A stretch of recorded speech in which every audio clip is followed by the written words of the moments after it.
말씀을 들을지어다. 집집마다 문이 있는데 천국에도 문이 있습니다.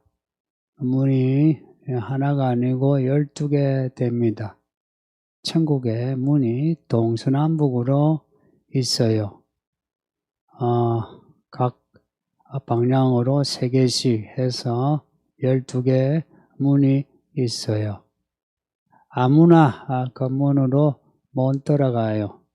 예수님이 열쇠를 쥐고 계세요. 그래서 예수님이 보시고 들어갈 만한 사람만 들어가게 해요. 7절에 나오는 다윗의 열쇠는 다윗 집의 열쇠예요. 다윗의 집, 다윗의 왕국, 하나님의 나라, 천국. 천국의 열쇠를 예수님이 쥐고 계세요. 그러니까 예수님이 열쇠 쥐고 열면 닫을 사람이 닫을 천사도 없어요. 예수님이 닫으면 아무도 못 열어요. 예수님이 혼자 열쇠 가지고 계세요.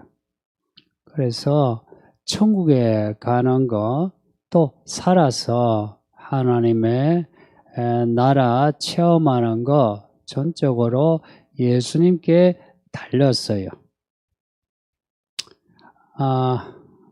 천국에 가는 거 있죠. 또 살아서 하나님 나라 체험하는 거. 이거요. 몸이 죽느냐 사느냐 하는 거나 돈을 많이 버느냐 적게 버느냐 하는 문제와 차원이 달라요. 몸은 죽여도요. 혹은 가난해서 죽을 지경 돼도요. 천국은 가야 해요.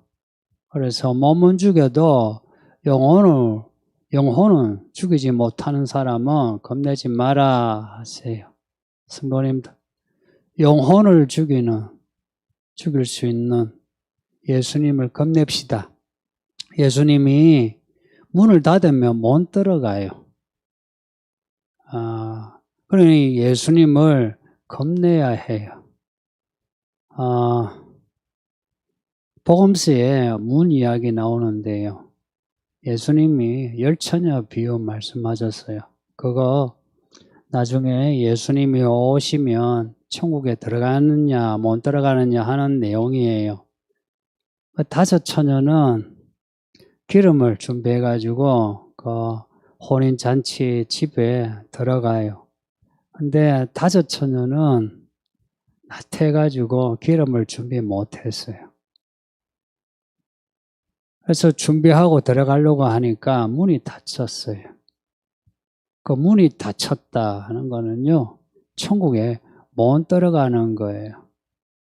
그런 그 비유는 우리로 하여금 예수님이 언제 오실지 모르니까 늘 준비 잘해서 천국의 문으로 들어가자 하는 내용입니다.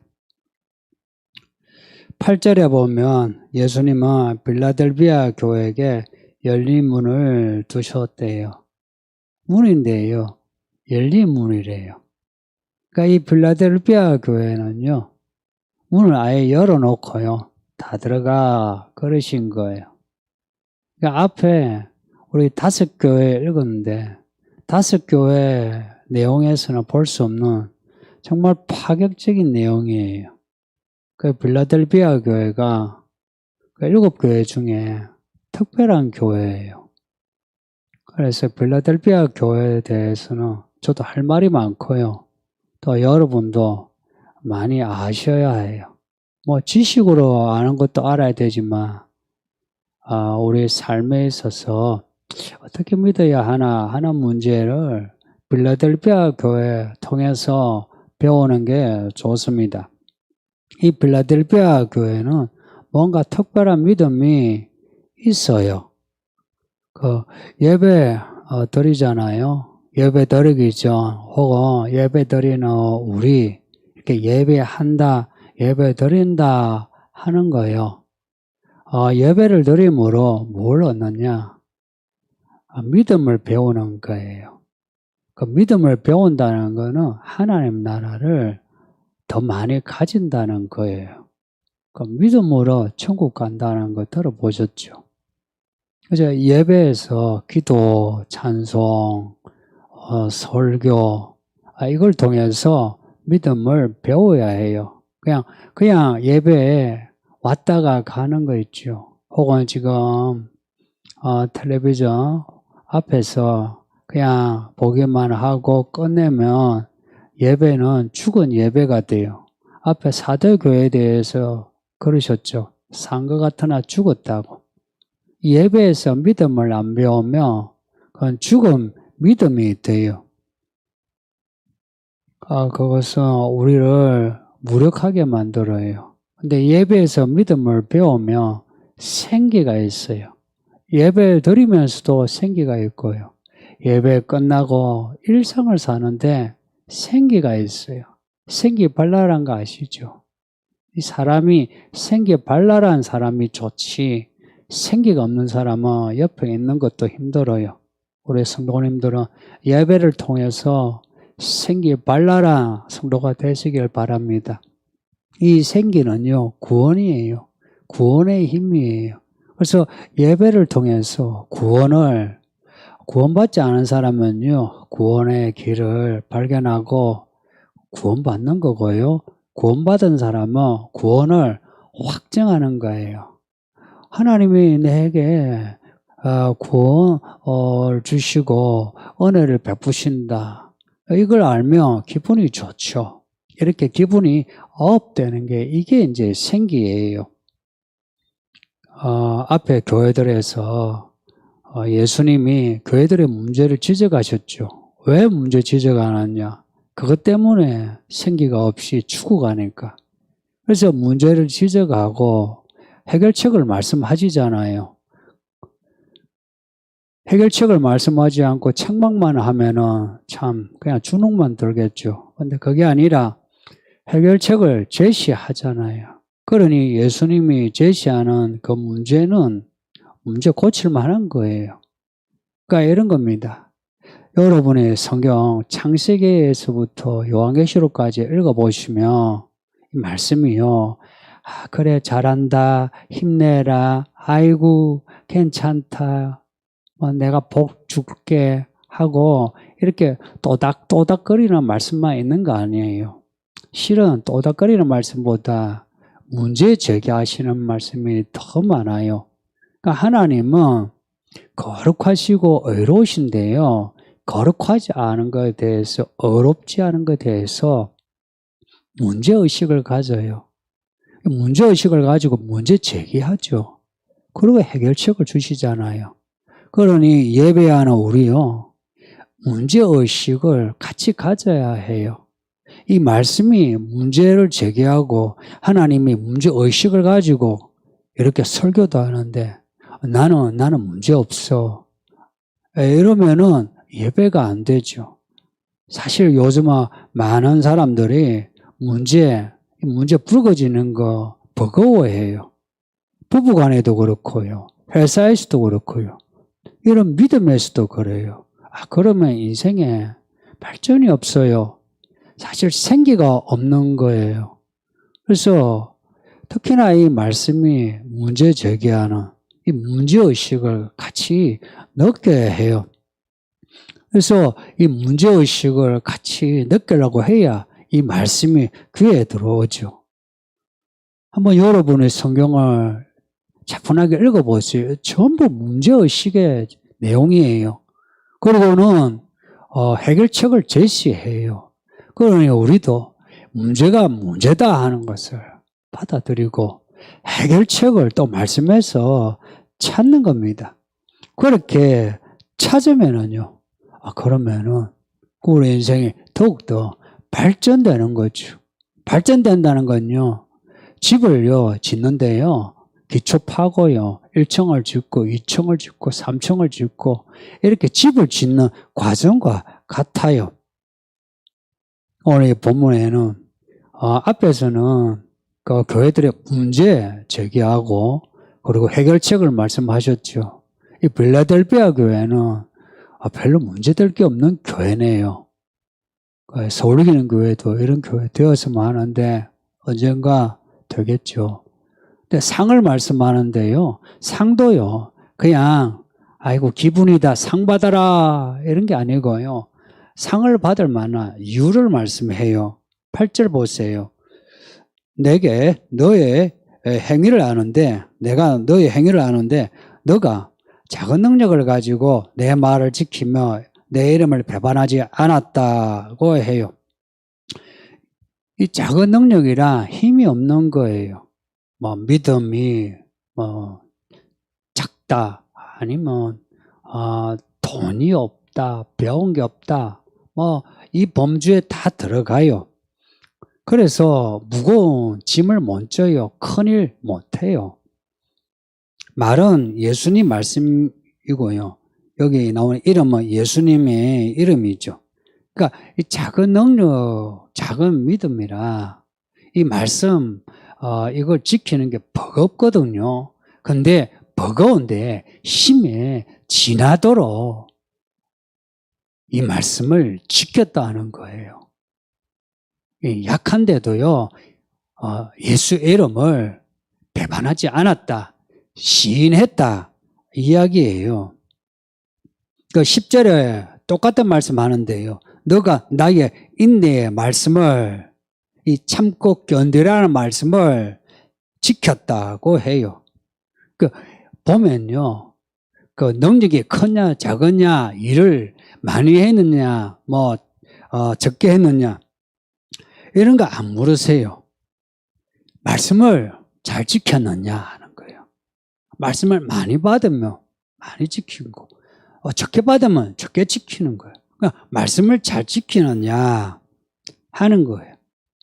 그리고 오늘 예수의 이름을 시인했느냐 하는 거예요. 베드로가 예수님이 신문을 당할 때에 겁이 나가지고 나 예수 몰라 그랬죠.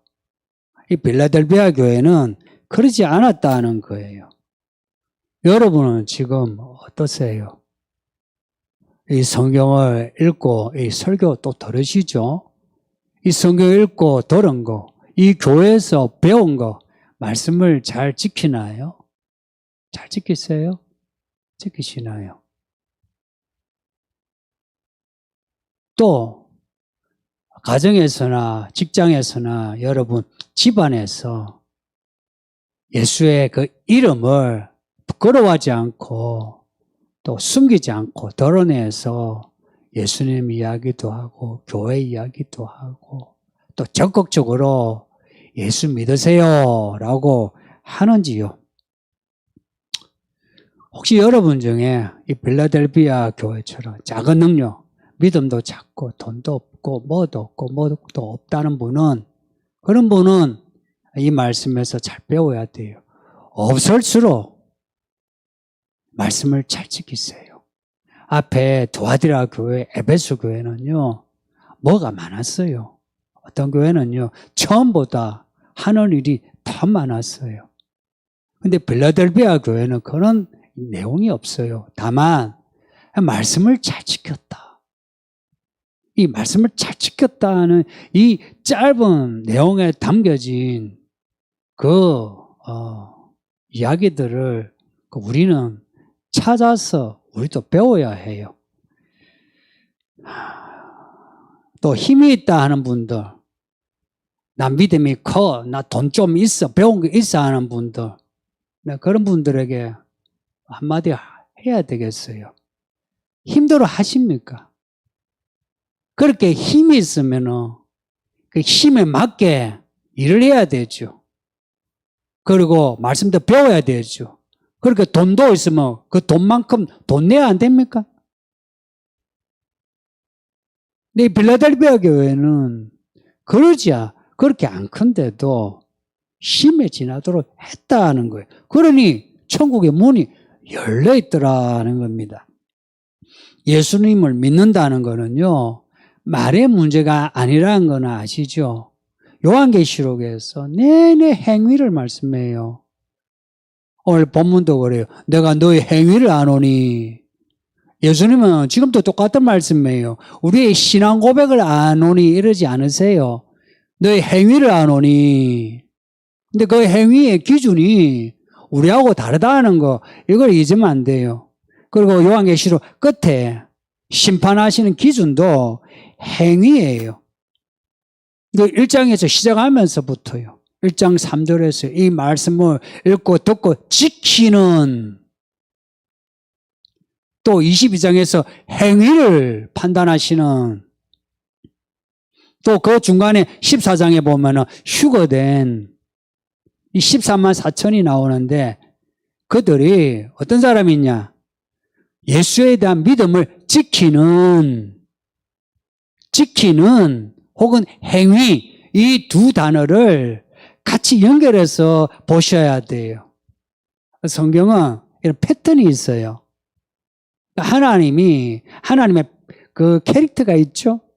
그러니까 하나님이 이 말씀을 기록해 하실 때에 단어와 단어의 조합 있죠. 많은 경우의 수가 있잖아요.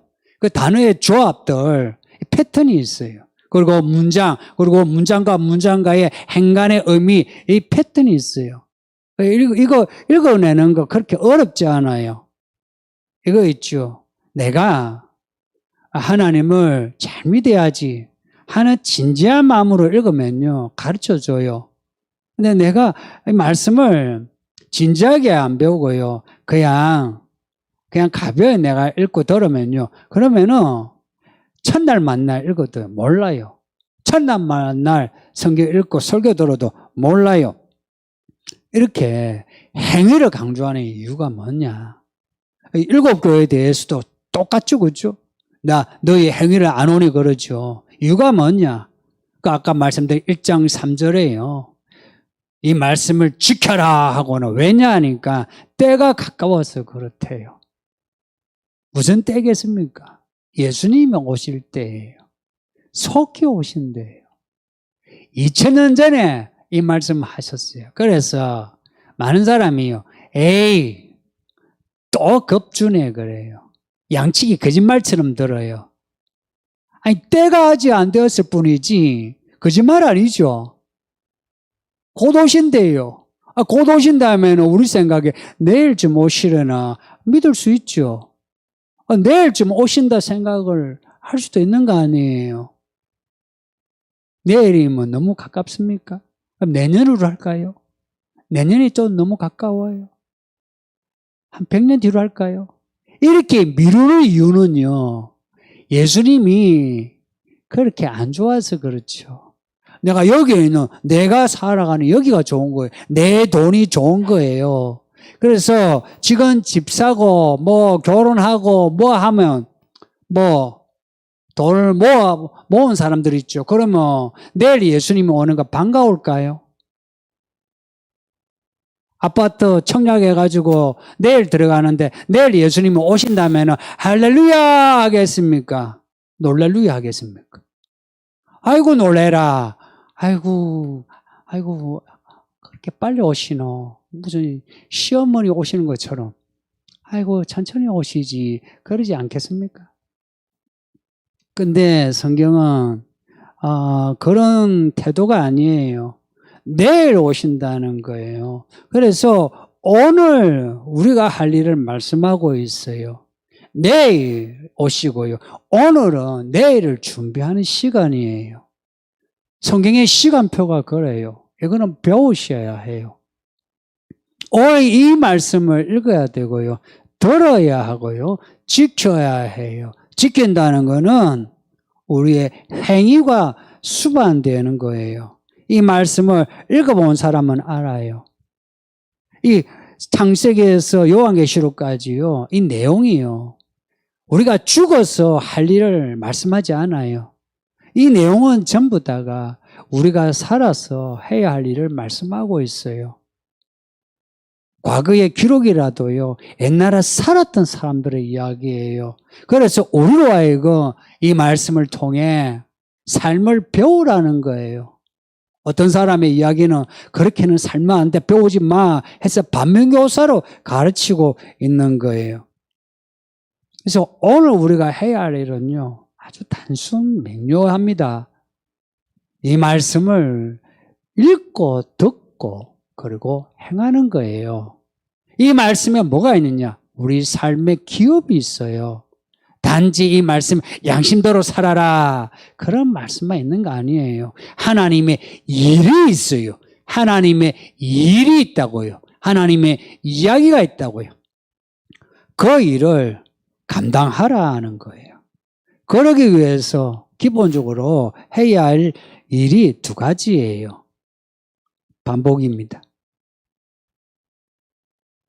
반복하는 이야기예요. 첫째, 회개하는 거예요. 양심이 짖어가는 죄를 회개하라는 거 아니에요. 우리의 양심은 약간 삐뚤삐뚤해요. 그래서 우리의 양심을 믿지 마세요. 양심대로 사는 것을 믿음으로 사는 걸로 생각하지 말라고요.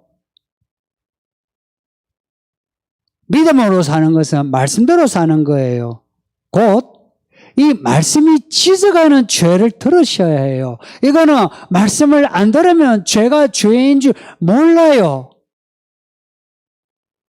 말씀이 짖어가는 죄를, 그 죄 항목을 하나하나 지적을 받아야 돼요. 그러면 이 말씀을 자꾸 읽고 듣고요, 배워야 하고요, 그리고 말씀대로 살아내야 해요. 그래야 내가 말씀대로 살지 못하는 것에 대해서 내 죄를 알게 돼요. 내 말씀을 펼치지 않고 이렇게 덮어두면 내 죄가 덮어져요. 몰라요. 나중에 이제 죄의 심판을 받게 돼요. 나이 들수록 그렇게 돼요. 배운 사람일수록 그렇게 돼요. 사회적으로 안정된 자리에 있는 사람일수록 그렇게 돼요. 교회 오래 다닌 사람일수록 그렇게 돼요. 사람들에게 인정을 받는 사람일수록 그렇게 돼요. 돈 많은 사람은 말할 것도 없고. 그래서 제가 방금 이야기한 요 부류의 사람들은 조심하세요. 이 사람들은 천국에 가는 게 낙타가 바늘 구멍 들어가는 것보다 힘들어요. 특히 남자들. 이런 얘기는 죽어봐야 알 수 있는 거니까 뻥으로 들어도 됩니다. 남자들 천국 가기 힘들어요. 이 시대의 남자들. 천국의 남자들 많이 보기 힘들 겁니다. 이 시대의 악이 그래요. 어렸을 때 남자, 젊었을 때 남자, 늙었을 때 남자. 그래요. 이거는요, 믿음에 양심이 있으면 알 수 있는 팩트예요. 안 가봐도 알 수 있는 팩트예요. 예수님이 이렇게 말씀으로 우리에게 초대장을 보내는 거 아닙니까? 그러니 우리가 아무리 나이도 있고 돈도 있고 일이 바쁘고 해도요, 초대장을 딱 받았으면요, 바로 즉시 곧 초대에 임해야 돼요. 아멘 하고요, 예배 드려야 되고요, 그리고 이 말씀이 지시한 대로 말씀을 살아내야 해요. 이것이 천국에 들어가는 문입니다. 이렇게 하는 겁니다. 하나님의 나라가 이미 우리 가운데 있거든요. 어떻게 들어가느냐?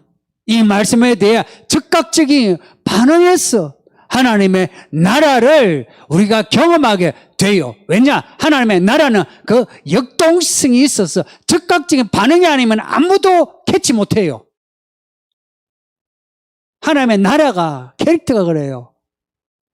역동적이라요. 내가 빨리 말씀에 대해 반응하지 않으면 하나님의 나라를 잃어버리게 돼요. 내가 말씀으로 살지 않은 것에 대해서 회개하세요. 밥 먹다가도 생각나면요, 잠시라도 회개하세요. 공부하다가도요, 일하다가도요, 놀러 가서 놀다가도요, 생각나면은 회개하세요. 죄가 생각만 나면 바로바로 회개해서 넘어가야 합니다. 혹시 기도하는 것도요, 내가 기도할 거 기도하고 있죠? 하는데 기도하는데 죄가 생각나죠? 그 기도 멈추고 회개하세요. 회개 기도는 모든 기도의 우선입니다. 뭘 하든지 죄가 기억나면은 무조건 회개하세요. 기도가 막혀도요, 그냥 회개 기도부터 하세요. 두 번째, 말씀에 집중해야 돼요. 왜 말씀이냐? 예수님이 다시 오시면 심판하시는데요. 뭘 심판하는지 아십니까? 우리에게 주신 말씀으로 심판해요. 이 말씀을 받아들이고 어떻게 살았느냐, 이걸 보세요. 아셨나요? 말씀으로 심판해요. 오늘 우리가 듣는 말씀, 이걸로 나중에 심판하신다고요. 그래서 우리의 종말론적인 믿음은요, 아주 단순 명료해요.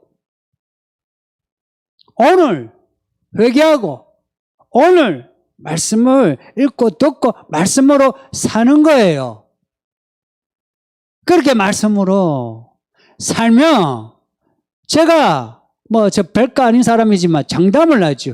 하나님의 나라의 문이 열리게 되고 하나님의 나라의 땅을 여러분이 밟게 되고 하나님의 나라의 땅에서 올라오는 열매를 맛보아 알게 됩니다.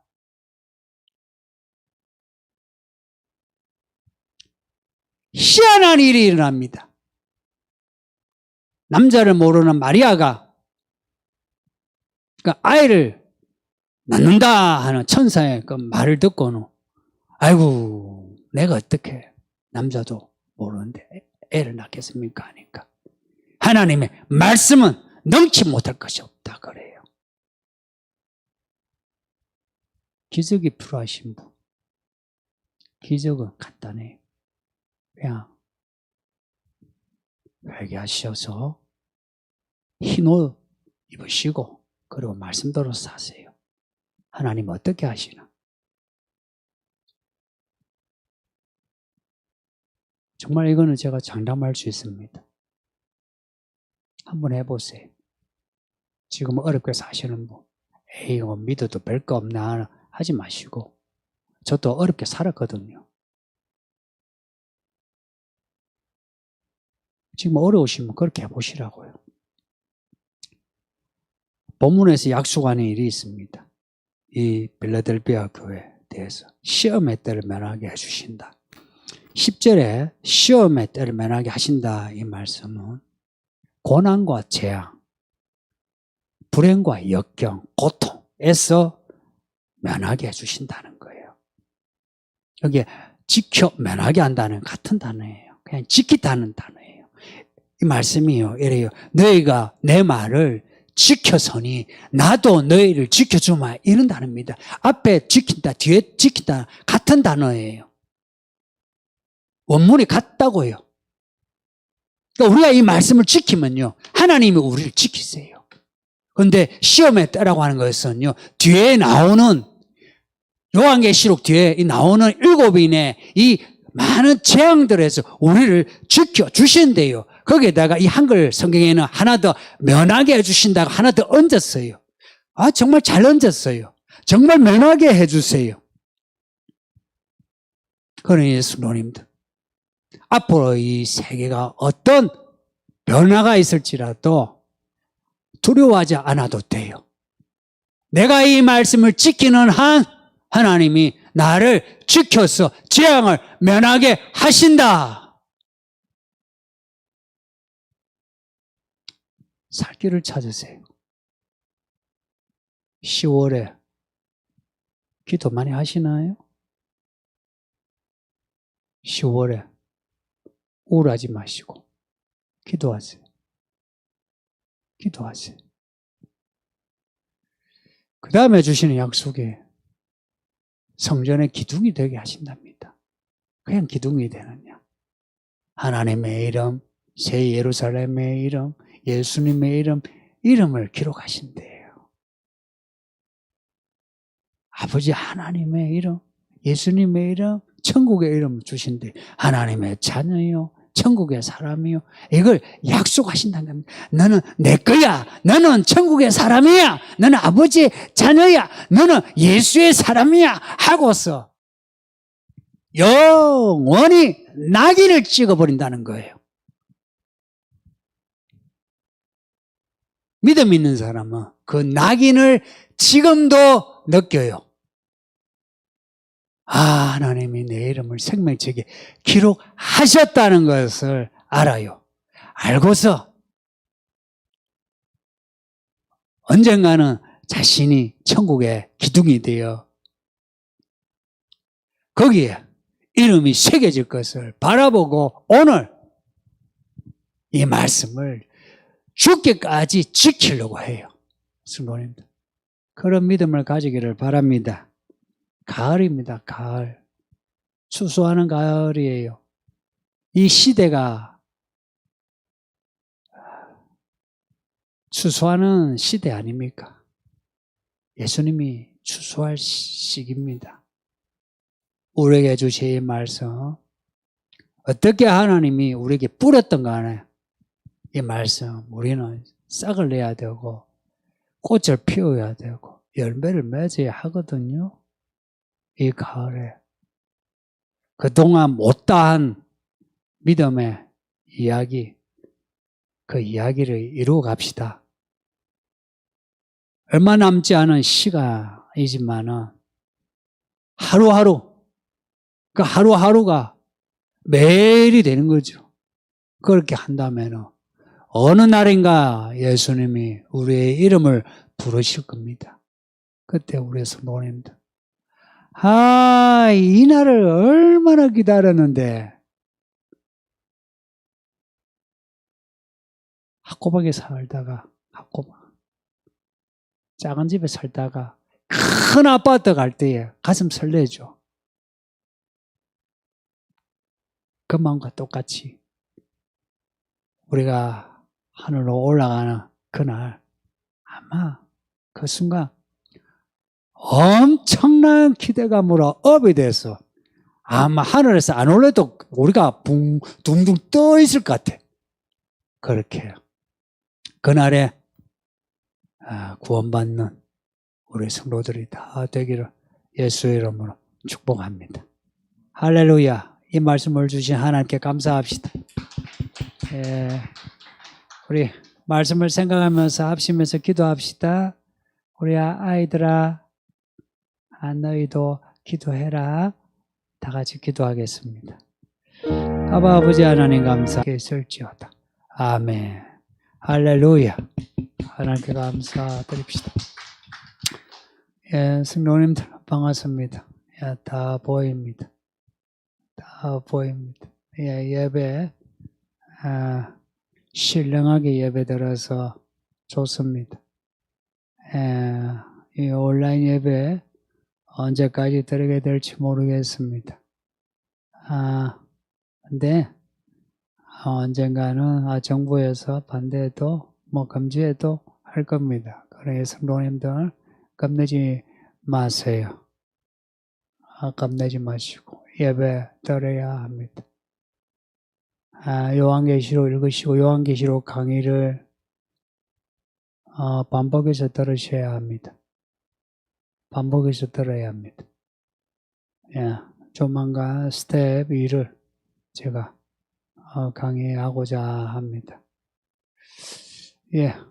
각 처소에서 예배 후에 식사도 만나게 하시고 즐거운 시간 되시고 혹시 짜증나는 일이 있어도 짜증내지 마시고 좀 서로 화목하시고 또 어린이교회 청소년 유아교회에서 온라인으로 예배하는 여러분이 참고하셔서 우리 아이들이 그 예배에서 말씀을 또 들을 수 있도록 도움 주시길 바랍니다. 이 예배당 열려 있으니 가을도 가을이니만큼 이렇게 오셔서 기도하시는 시간 되셨으면 합니다. 예. 다음 시간 뵙도록 하겠습니다. 좋은 시간, 즐거운 주일 되세요. 바이바이. 바이바이. 사랑합니다.